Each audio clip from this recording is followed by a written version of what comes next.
She's a real tough guy right there. All right? Okay. Can you guys hear us? Yes, we can hear you. All right. Well, look, we're headed into the second week of wildfires out in California. These wildfires are the worst in California history. And Vice President Harris and I are about to meet with Secretary Mayorkas, who is here, FEMA Administrator, FEMA Regional Administrator, and the Chief of the U.S. Forest Service. And first, I want to share an update on where things stand now, as we know. One, over the past few weeks, state and local and federal firefighters are able to prevent the largest fires from moving into new areas. In other words, they're able to contain the fires. 14% containment in the Pacific Palisades has been, that's how much has been contained. 33% in the fire in Pasadena, 95% in Sylmar, and the fire in Ventura has been 100% contained. And that's progress. That said, it was a heartbreaking weekend for a lot of people in Los Angeles.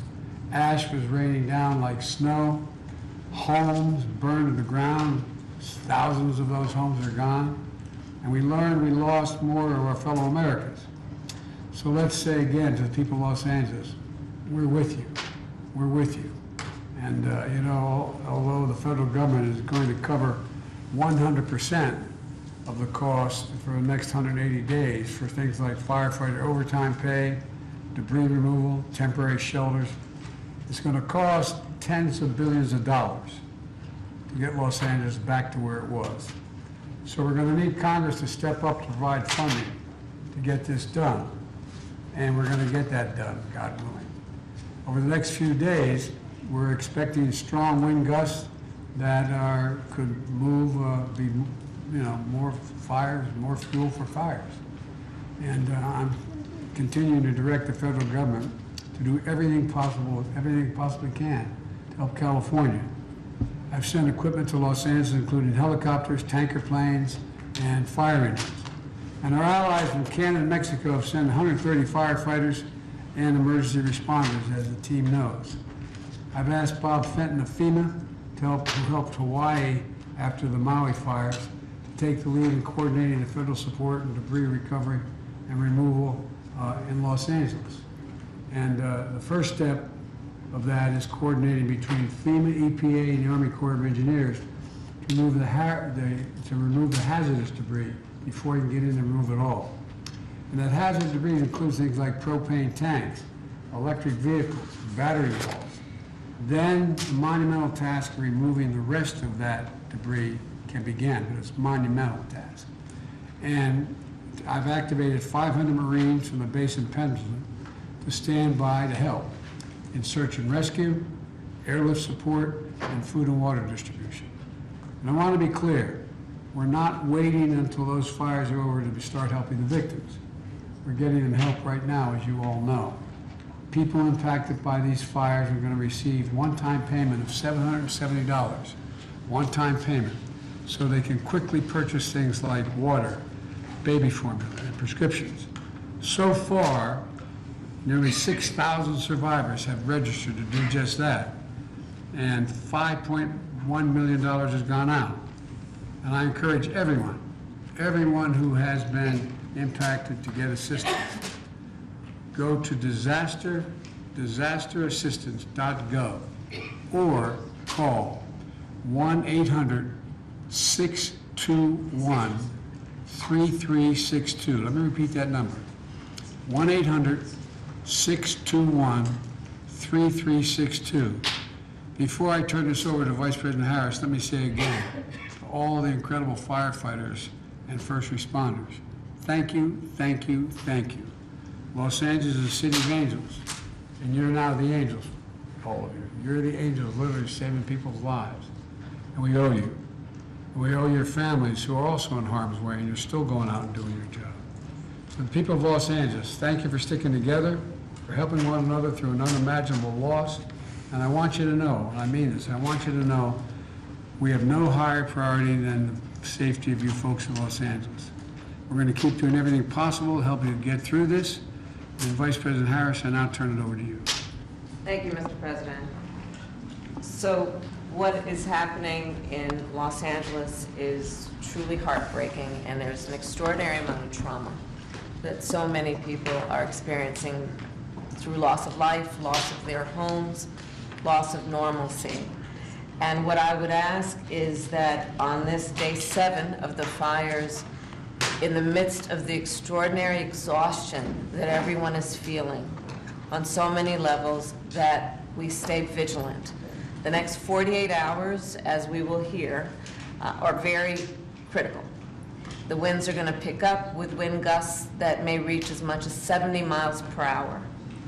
And so this is the time that everyone must be vigilant, follow whatever orders you are receiving from your local authorities. If you are in any area where you may be called to evacuate, collect your belongings that you would want to take in the tragic event that you have to evacuate, and please be ready and prepared in that event. Lots of people who still have a home, who are under evacuation order, I know you want to get back home, but this is a time to be patient. There is still so much work that firefighters, police officers, FEMA, and others are doing that is about search and rescue. The work that still needs to be done to ensure the safety around utility lines. This work is still very much in progress, and so it's critically important that, to the extent you can find, anything that gives you an ability to be patient in this extremely dangerous and unprecedented crisis, that you do. But I'd echo what the President said. We have seen acts of courage, heroism, building of community, people looking out for strangers, and we applaud and are in awe of the generosity of spirit that we are seeing throughout the region. And so let us just always again thank our firefighters, our police officers, our first responders for what they are doing to personally sacrifice so much for the sake of others. Thank you.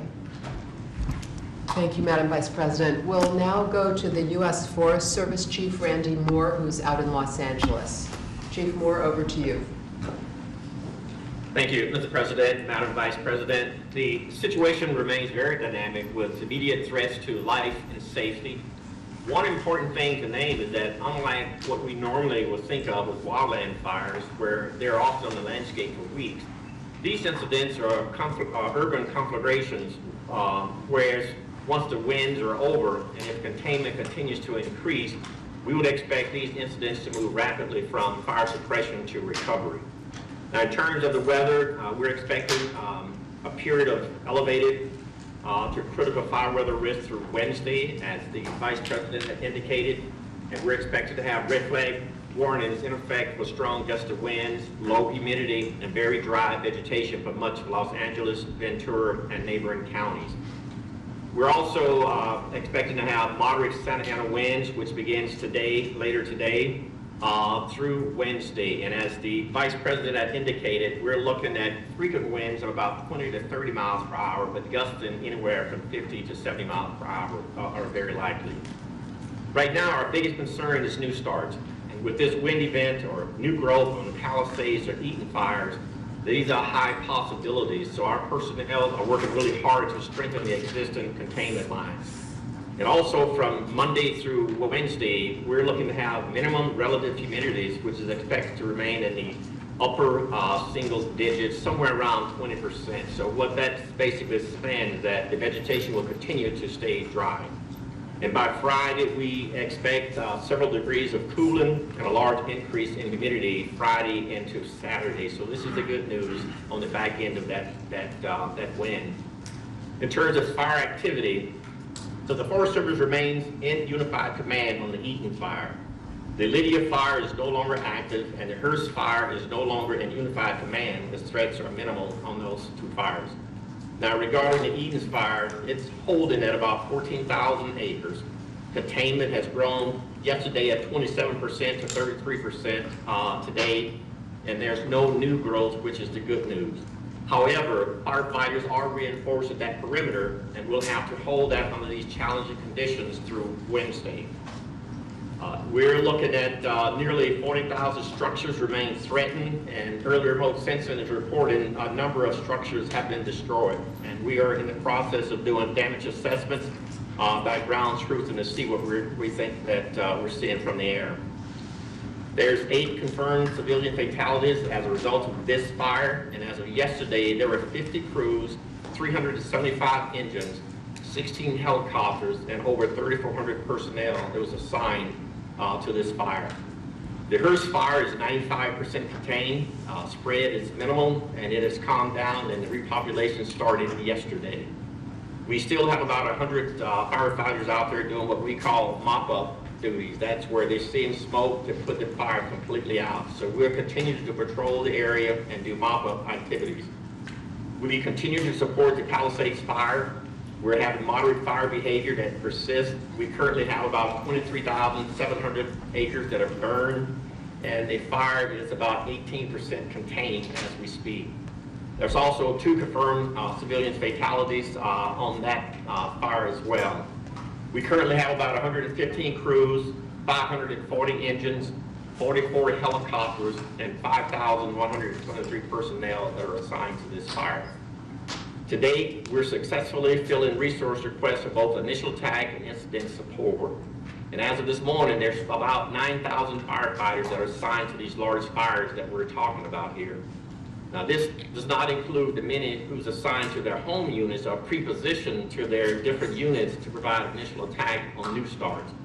And we continue to have firefighters coming from all across the country, relieving some of the firefighters who have been pressing really, really hard. And we'll continue to mobilize personnel as well as equipment. Now, aviation resources that is operational as of this morning, we have 4 Forest Service and 1 CAL FIRE area supervision modules. These are for the lead planes that are going in, guiding the large planes. We have 12 air tankers. We have 18 water dropping helicopters. We have 3 water scoopers. And all 8 of the Department of Defense modular area fighting firefighter assistance tankers are at South Ops or down in this area. 7 of them are in service, and we're still working on 1 that has some mechanical problems on the tail of the plane. That's expected to be fixed and operational later this evening, so for activity or for duty tomorrow. So tomorrow we're looking to have all 8 that are in operations, and as I said earlier, we have 7 that are operating now. A request for assistance has been sent, as I mentioned earlier, to our Canadian partners, looking at mobilizing 2 of the CL-415 water scoopers. They are expected to clear customs on Wednesday, and they'll be available after they clear federal inspections and check rides. You know, it's important to, when we talk about aviation, it's really important to emphasize that aviation resources cannot fly safely when the winds are high, like what we're talking about. So this is a situation that needs to be continually monitored. And I can't emphasize enough how important it is to closely coordinate among all partners in managing aircraft in this limited airspace. Our National Airspace Coordinator is heavily engaged with all of the people that are concerned, looking at safe operation of our aircraft in this area. And, you know, we're working with CAL FIRE to evaluate the offers that we're getting from our international partners, and this thing is dynamic and is rapidly changing. But given where we are in a year, we have very little competition for firefighting resources nationwide, and so we can still draw upon untapped federal, state, and local firefighting resources. Our initial attack rate continues to be really high. You know, we're staffing firefighters 24/7. To give you an idea, we have right at about 2,000 federal firefighters that are in station for what we call quick response emergent fires. That's the new starts. To give you an idea of how successful this group of people are, this group of firefighters are, since January 6th, we've had 235 new fire starts. And we have kept many of those, just about all of them, down to 5 acres or less. And I say that because that's pretty significant considering just the 4 large fires that we've had and the damages it's causing. This team of firefighters, both state, local, federal, and others tribes, have kicked back 235 new starts of fires. So we're looking at moving into post-fire recovery at some point, so the efforts are already underway. We've already provided post-fire imagery maps to the state's watershed emergency response teams, as well as the federal response team for both the Eaton fire and the Palisades fire. And we're in the process of also doing the same thing for the Hearst fire.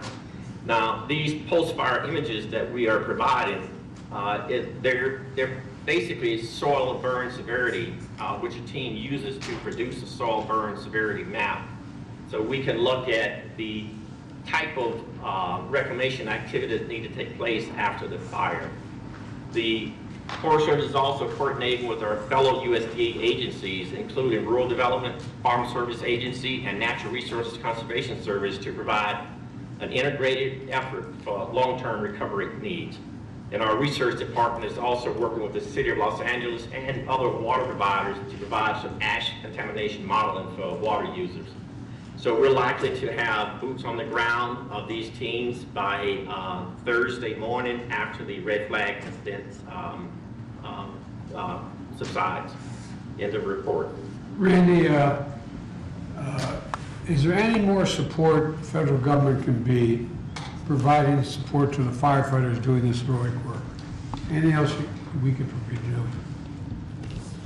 I think when you look at the amount of aircraft, I think we provided everything that's been asked for and that's needed.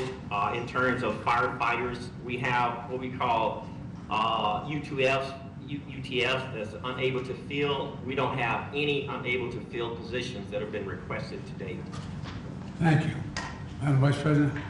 Randy, if, God forbid, the fires go beyond Los Angeles County, given the surge of resources into Los Angeles, what is your level of confidence that we'll be able to get the resources to any neighboring county in time? I'm confident that we'll be able to get the resources. We have access right now to about 15,000 firefighters that are not currently being used, that's not needed. So if things got out of hand, and let's just say that the wind conditions blew the fires back out into the wildland, we do have firefighters pre-positioned in a lot of different areas to look at that initial attack. And I mentioned the 235 fires now that these same groups of people have been able to back down to about 5 or 6 major fires. Can I ask one more question, Randy? Are you hearing any misinformation that's going out? False assertions that are being made about the state of the effort to fight the fire? Well, I mean, there's always rumors with large fires like this, Mr. President, and one of the things that everybody wants to know is how these fires start. And until the team of investigators conclude their investigations, we don't really know. And so there's a lot of speculation out there about how these fires start, but there's no proof to validate a lot of these rumors that we're hearing. Thank you. Thank you, Randy. Now to Administrator Criswell from FEMA. All right, thank you, Liz. Mr. President, Madam Vice President, you know, at your direction, I was on the ground there on Thursday and Friday. I had an opportunity to meet with incident commanders at both the Palisades fire as well as the Eaton fire. And again, I think you see the images on television, but it just doesn't compare to what you see in person, right? And you see the devastation. When you talk to the family members and you talk to the community members, and they talk so much about how proud they are of their community. And I think one of the things we've talked about a lot is that they say the community is gone, but the community is there. The community spirit will continue to exist. And we had that long conversation with the Pasadena mayor when I was there, and it was, you know, really telling on how proud they are of these communities. And so that's why, as Randy and his teams are continuing to try to put out these fires, FEMA's programs are in place to help support all of these families that have been impacted.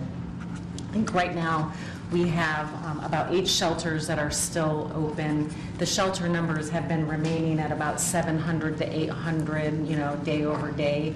which means there's a lot of people that are staying with family and friends, or they're staying in hotel rooms. And so that's one of the things we can cover. It's one of the programs through the Major Disaster Declaration is we can reimburse these families for the hotel costs that they're experiencing now, in addition to giving them that serious needs assistance of $770 for like clothes. They just need to buy clothes. They left with nothing. And so those are the first kinds of not information, but resources that we're going to be able to provide to so many families. And in addition to the just over 6,000 that you mentioned, Mr. President, that have already gotten the serious needs assistance, we've got almost 33,000 that have registered for assistance. And this number goes up a little bit every day, but we think it's going to continue to rise as we can get into the communities. We have our disaster survivor assistance team members that are going out into the community. You know, they normally walk door to door. In this case, the fires are still burning, so they can't. And so we have them in the shelters, but we've also put them in the public libraries, where we know people are probably going to help register to get information. And then we'll continue to work with the mayor and the governor on other places where we can send our folks, so we can reach the people that haven't gotten into the system yet. And so we'll continue to work with them to make sure that we can support them as they register for assistance. And some of them are already getting notices and letters, you know, that the information has been received, but it's not final yet. There's a lot of confusion about that right now, and we recognize that. Explain that a little more. So when somebody registers for assistance and they have not submitted all of their documentation, like what their insurance company is going to cover or not cover, they'll get a letter from us saying you're not approved yet. They get a letter from, they have no home. How they get a letter? It's through email. So they get an email I just notification. want to make clear. Yeah, they get an email notification to check their case and that it's been updated. But we want them to know that it just means we need the rest of that documentation. So I've directed my team to start calling every one of these families that have already gotten this type of a notification, so we can make sure that they know that, hey, we just need more documentation. We want to work with you and help you through this, because it's traumatizing, right? And then to have this bureaucracy, you know, limit that.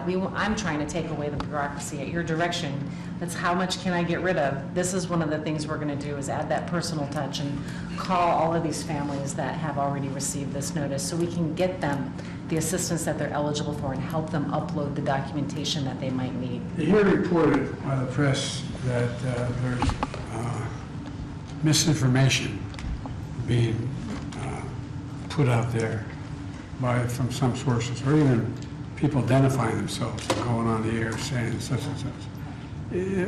Are you seeing much of that, and does it have an impact on the public?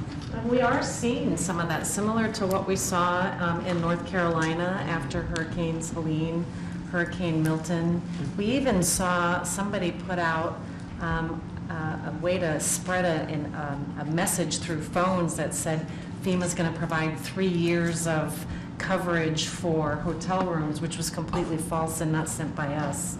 And so our external affairs team works hard to put out the right information. We work with the community to try to get the trusted voices within the community to help get the right message out and know who they need to go to in order to get this process started. Unfortunately, there's a lot of people that try to take advantage of these families that have lost everything, try to apply for assistance on their behalf, try to get them to apply in a false website. Those are the things that we see in almost every disaster. It just continues to get worse and worse. It seems like disaster after disaster. Given that the winds may pick up tonight and the evacuation geography may change, how are individuals and families going to be alerted if they are now required to evacuate, especially if it happens during the night? Yeah, that's something that the state and the county have a system to do a wireless emergency alert. It'll go right to their cell phone if there's an evacuation order for their area. And even if somebody drives into the area, it will let them know that they are in an evacuation zone. When I was there, my phone would go off when I would drive into the different areas. When I would drive into Pasadena saying this is an evacuation zone, we need to leave. And so that alert system goes out, and they have their own provider that sends those out. It's all directed at the county level. And then do you know whether the requests that have been made of the federal government, local, state, are they all being met, or are there any that have yet to be met? So all of the firefighting requests that are going through Randy and all of his folks are all being met. We are starting this planning process for the recovery, and we're pre-positioning some resources like food and water closer to the area if they need it. California's resource, they got a lot of resources, and so they have plenty that they're drawing from their own stockpiles right now and don't need ours, but we want to make sure if they do, we have ours ready to go. And so anything that the state has asked for outside of the fires that FEMA would provide, we've been able to meet all of those requests. Liz, do you have anything to add to that? Thank you very much. All good. So that, What is your view, sir?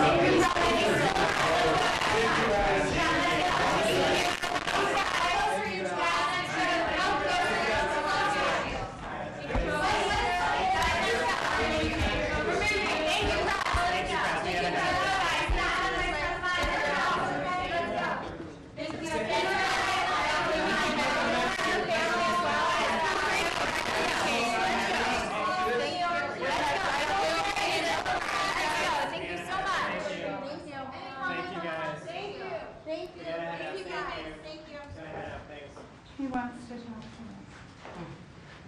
He does. He wants to answer questions.